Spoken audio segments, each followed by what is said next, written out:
uses process cost system.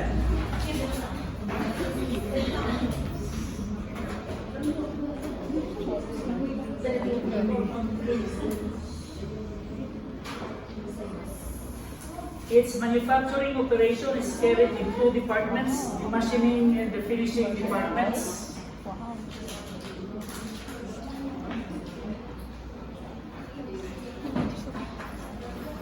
The machining department uses the weighted average cost method, and the finishing department uses the first in, first out cost method. Materials are added in both departments at the beginning of operation, but the added materials do not increase the number of units being processed. Units are lost in the machining department throughout the production process, and the inspection occurs at the end of the process. Meaning to say that even though the lost units happens during the process, since the inspection is done at the end of the process, the lost units happens at the end.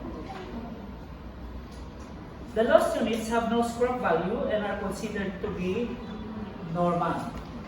So the applicable procedures that we need to apply are the procedures in number 2 or number 3, I mean. The procedures in your number 3, because lost units happens on the first department at the end of the process.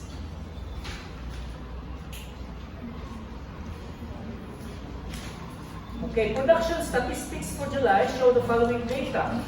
So we have the following data information pertaining to machining department and the finishing departments.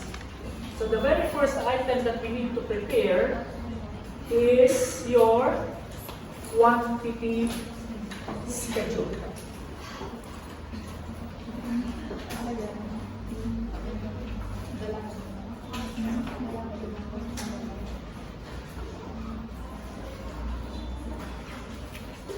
Now, what I said to you before is, even though the given information pertains only to one type of information, there are 12 variables that we can do with this information. Take note, there are two methods of costing, first in, first out, and weighted average. So there are already two variables. Number 2, lost units may be normal or abnormal. Therefore, there are already 4 variables, meaning to say we can prepare 4 cost of production reports. Okay?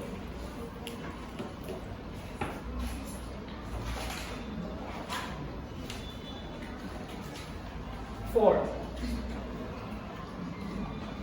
First in, first out, normal. First in, first out, abnormal.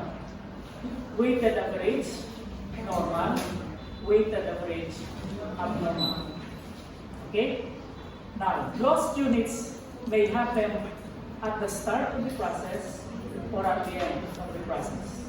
So there are already 8 cost of production reports that we can do. Okay? First in, first out, normal, at the start of the process. Weighted average, normal, at the end of the process. First in, first out, abnormal, at the start of the process. First in, first out, abnormal, at the end of the process. And we have weighted average. So there are already 8 variables. So na ang cost of production report na pwede maubra. Sa silid ko nasa mahigit na semesters, there are about 120 variables that we can do with regards to the preparation of the cost of production report. The only problem is, can you memorize all of these 120 formats? Okay?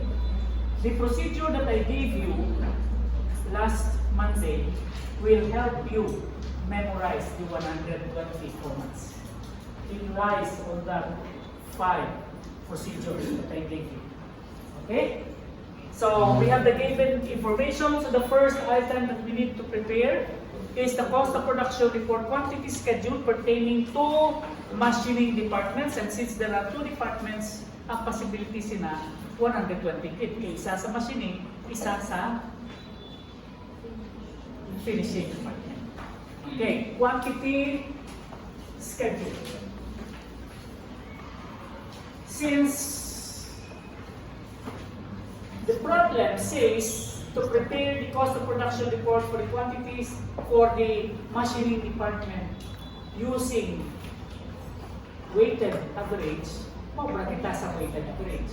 Okay, so we have cost or units accounted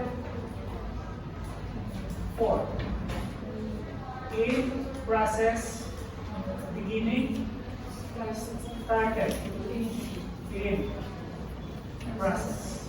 So in process beginning 20,000, started in process 140,000, that is given in the problem. That is if you have the book. Total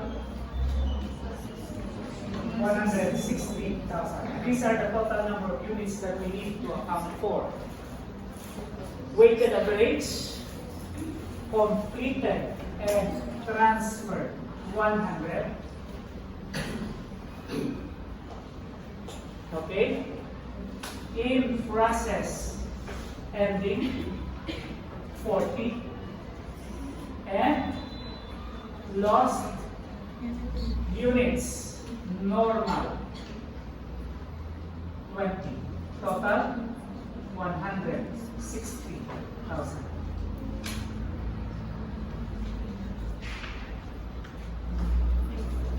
Kala, dira, lupiya.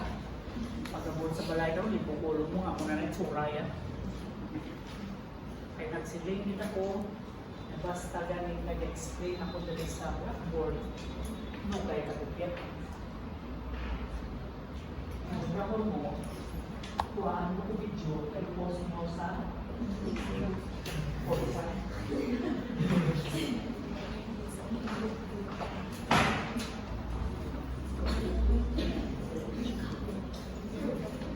Work done, equivalent production. Work done, equivalent production. This is for direct materials. This is for conversion costs. Completed and transferred, 100,000. 100,000. There is no question about that, right? Yes. Yes. Okay. In process ending, according to the problem, is 60% of labor and overhead and all materials. If materials is added at the start of the process, therefore this is 100%, 40,000, and 60%, 24,000. Since lost units is normal and it is found at the end of the process, ang equivalent production is tapos din. Tapos din. Ano ang basang rule? When lost units happen at the end of the process, regardless of whether this is normal or abnormal, equivalent production is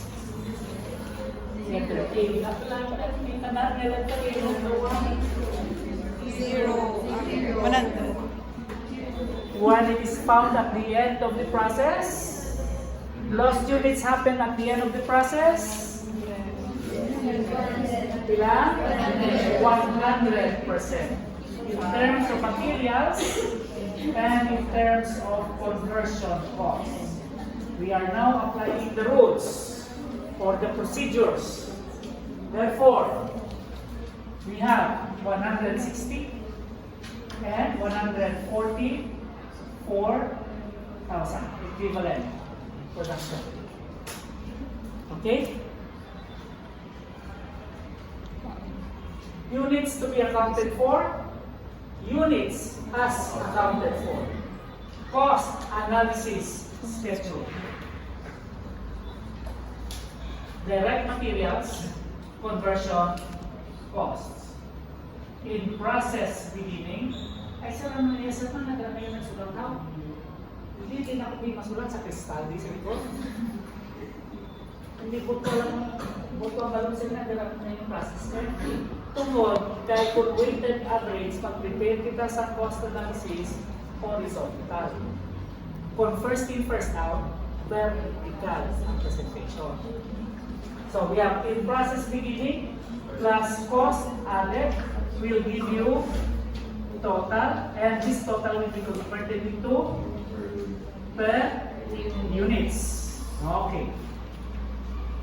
So for your in-process ending, direct materials is 40,000.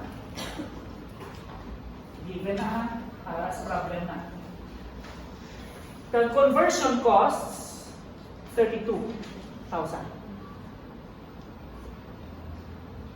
Total 72,000. This is your P cap. For cost added, that is 280,000 and 240,000. So, hindi ka lang napangwasan dita. That is 180 plus 60 na factory overhead. Kita nyo na? Nakita nyo why? Total 520. Total direct materials 320. Total conversion cost 272. Total 592. Okay. Per unit 320 divided by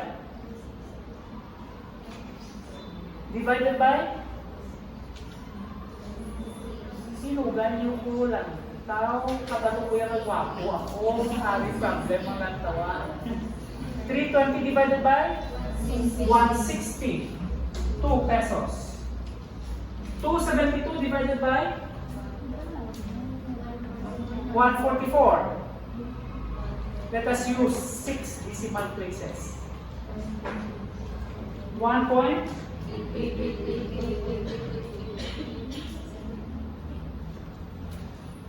Sakto na? Ha? Sakto. Okay. Total 3.888889. Ano ni? Tika per unit. Okay. Siling sang imo dira notes. When lost units happen at the end of the process, that is note number 4. When the lost units happens at the end of the process of the first department, and the lost units is identified to be normal. 4A says, TCAF per unit should include an adjustment for lost units per unit.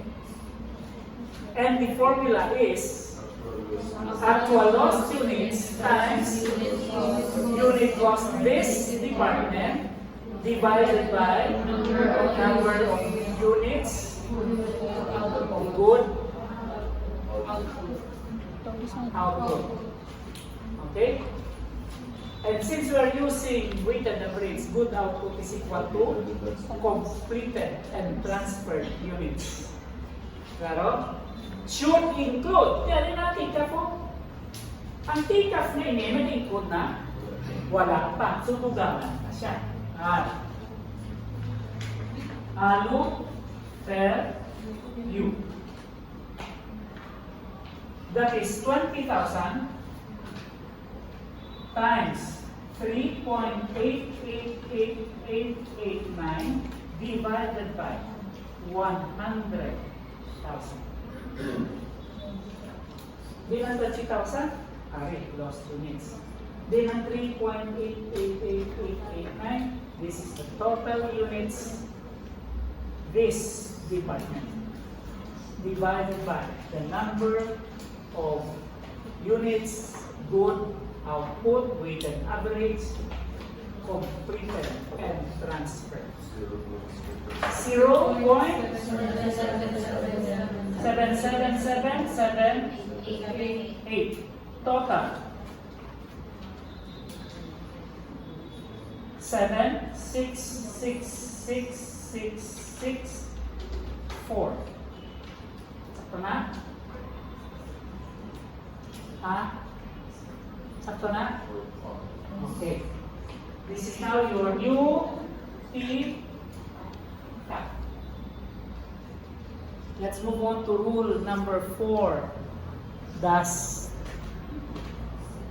3. O 4 das C. Ano punong adjason? Asili niya lang tawag dito sa formula mo. Kaya ang denominator amo na matudlo sa imo kung andiin ang adjustments. Kay tungod kay weighted average, ang denominator kuno diri is completed and transferred. And therefore, the completed and transferred should include an adjustments. So, accounted as follows. Completed and transferred. Number of units, 100,000 times 4.666667. That will give us 466,667. Sakto? O butangan to 466.67. Okay? Next, in process. And since this is the first department, we only have to enumerate the elements of cost that we added in this department. So we have direct materials and conversion costs. For direct materials, that is equal to 40,000 times 2. 80. 40,000 times 2. 80. And for the conversion costs, that is 24,000 times 1.888889. That will give us 25,000. Ah? 45,000? 45,333,333. Sakto na? Ah? Okay. Total? 125,333,333. The total is 592,000. That is the total cost as accounted for. Now notice that your ending inventory did not include an adjustments. Only your completed and transferred. Questions? Questions?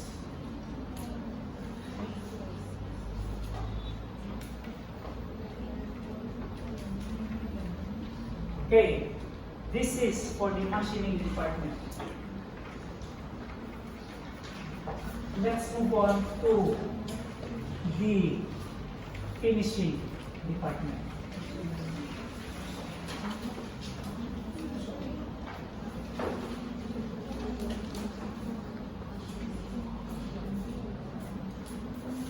The finishing department uses first in, first out. Ha? Klaro? Ang finishing department, ang ginagamit niya, first in, first out. So, therefore, we have quantity, schedule, units to be accounted for, in process beginning,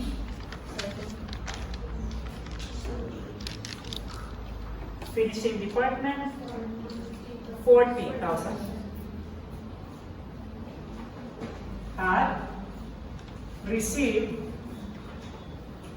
from machining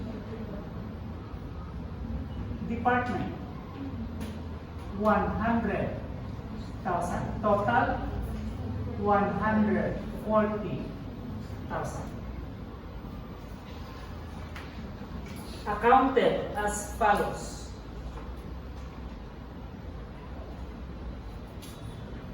In process beginning, 40,000. Started, finished, and transferred, 60,000. In process, and 40,000. Total, 140,000. It simply means that in the finishing departments, there are no lost units. Sabi na ganito ang 60. Kasi yun yung ang completed and transferred sa finishing, 100. Minus ang 40 na natira, pamabilin, 60. Wala yung susunod. Ginumpisahan mo subong, ginuban mo subong, pag ginapos mo subong. Okay?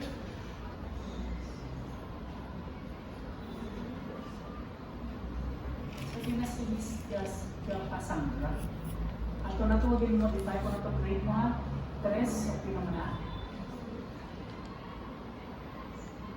Ha? 3 yung grade, okay na na.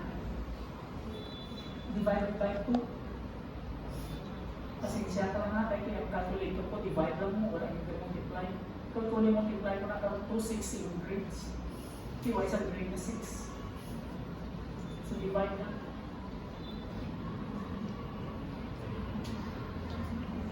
Okay. Next step. Work done, equivalent production.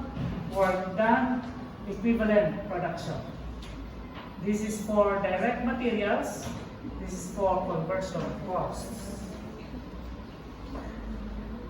Started, finished, and transferred, 100%. In process beginning, in finishing department is all materials and 80% of labor and overhead. May material na sa kung tanan ng material hatag na sa iya. Kung siningon sa subong timpo, hindi na ta maghatag materials. Kung human na siya 80%, ang kulang na lang 20%. 8,000. Okay? And your ending inventory is all materials and 40% of labor and overhead. So kung all materials ini 100%, 40 and 60%, 24.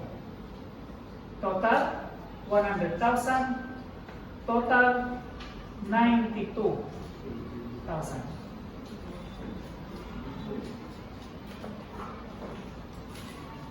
Ay, hindi 40. 40 lang. Dito ni 60.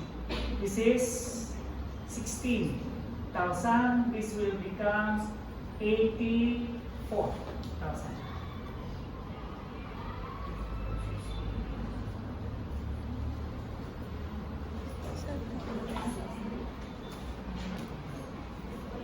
Let us prepare the cost analysis schedule. Cost to be accounted for, let's start with in process beginning.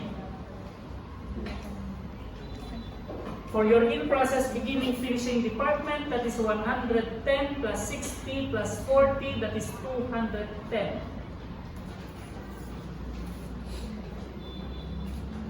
Next, cost from receiving department. Wait. So beginning inventory is 210 plus the cost from receiving department of 240. 200, 450,000. Okay? Then cost from receiving department is equal to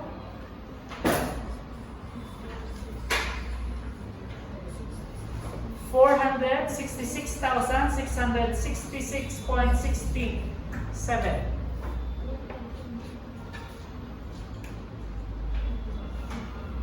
Claro? And we have direct materials, direct materials, and conversion cost. These are your costs added. Okay? For direct materials, that is 240. And for conversion costs, we have 240. So total cost to be accounted for is 666.67, 6, 9, carry 1, 1, 3. 1,396,666.67. Will you please check my mathematical computation if that is right? Correct? Okay, so this is now your total cost to be accounted for. TCAF. And let us compute for the per unit costs. Ini, wala kinakomputan. Ay beginning na siya.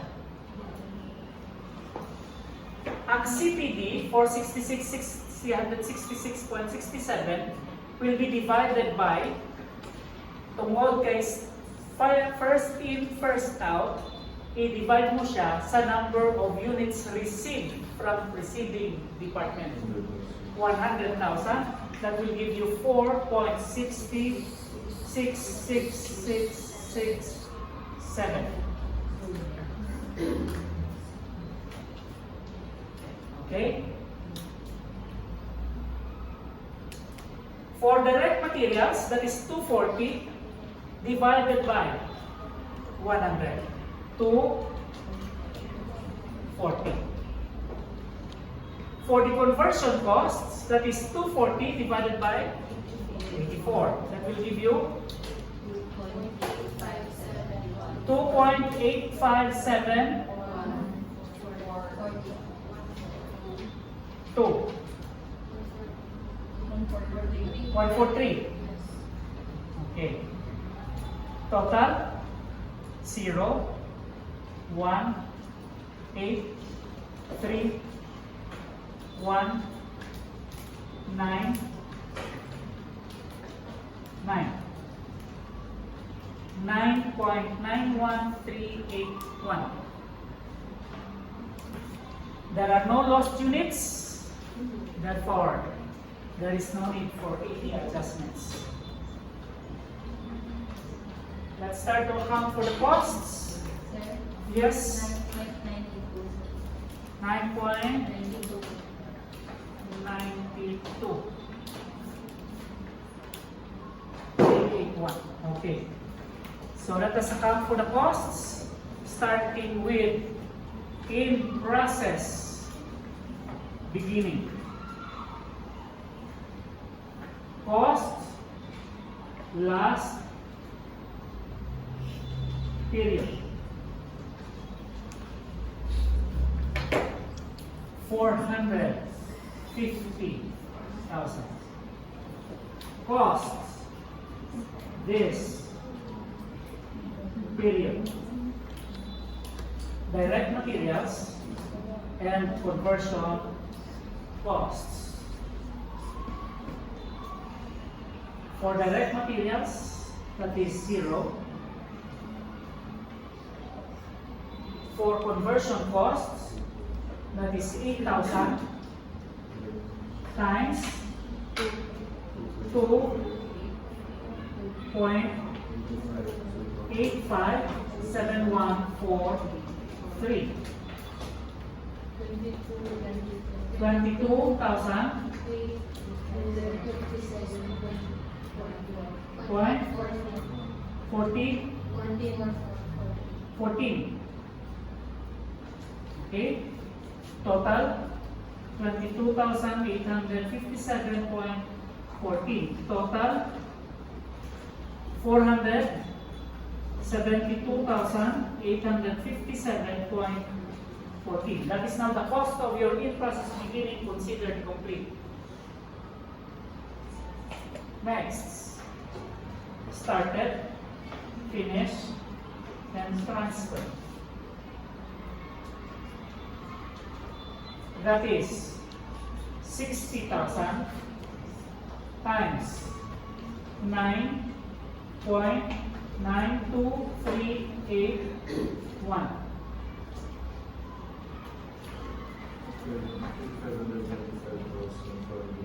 500, 595,428.60. Total 74,582,86,10. 1,068,285.74. Panawag sina C, O, G, and F. Next, in process, LD. Cost, last department. That is equal to 40,000 actual units in the ending inventory times unit cost last department times 4.666667. 18,000 pila 186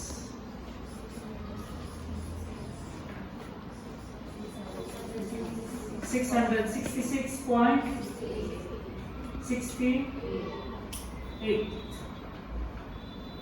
Cost this department. Direct materials conversion costs. That is 40,000 times 240.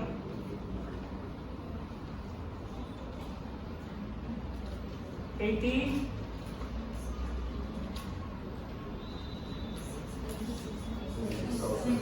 90, 6,000. And we have 16,000 times 2.7143.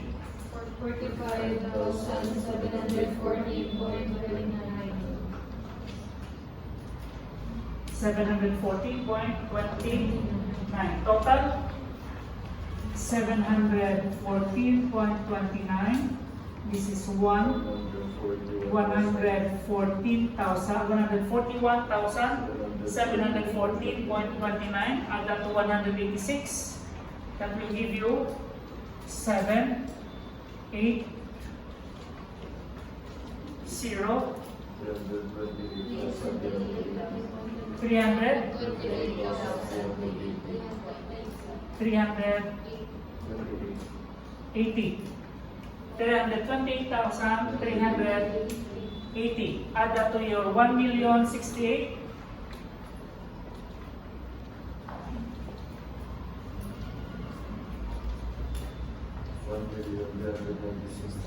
1,396,600. 666.67. 600.71. Okay, there is a matter of few centavos which is not imbalance. That is due to the rounding off of your figures. Any questions? Any questions? Questions? Okay. Wala pa bang call?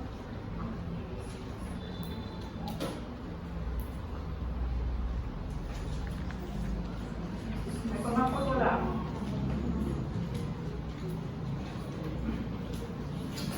Wala? Are you sure?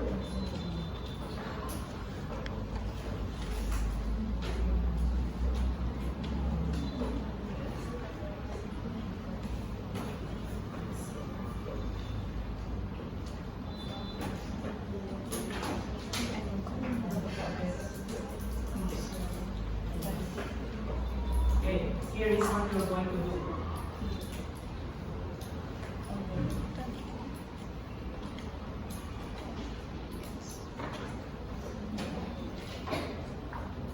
Let us change some of the information and let us apply sensitivity analysis. Saan ang mabalo na sensitivity analysis? We are going to use the word what if. Ang mga kinagal ko po, kagalitan mo sa ano matapos ni? Kung nang i-cobra ni sir, amuli. Okay? So, kung ma-apply na ha, panawag sila sensitivity analysis, the use of what if. Now, we use the same information as that of the problem, but instead of having Department 2, the changes that I'm going to make is, in Department 2, the completed and transferred is 90,000 units. Hindi na mag-balance, right? May kulang. Ilang kulang? Ilang kulang? 10,000 units. Hindi kasi ang kulang ay wala na stipulate loss units. So may loss units na ng Department 2. Intindi? Intindi? Okay. What if, ang mga problema is lang ito ha, ang completed and transferred sa second department is only 90,000 units. What if ang lost units happens at the start of the process of both departments? Okay? Ano ang equal quantity schedule, kag cost analysis schedule, kung ang natabo, ang lost units, natabo tanan at the start of the process of both department. Kaya niya, ang pagkubra, first in, first out, weighted average. Now this time, himuon tabi-tanan sila weighted average. Ang mga na dapat magtuon? Abi. Prepare the quantity schedule and the cost analysis schedule, assuming that all lost units happen at the start of the process of both departments and all lost units are considered normal. Mahilog lang.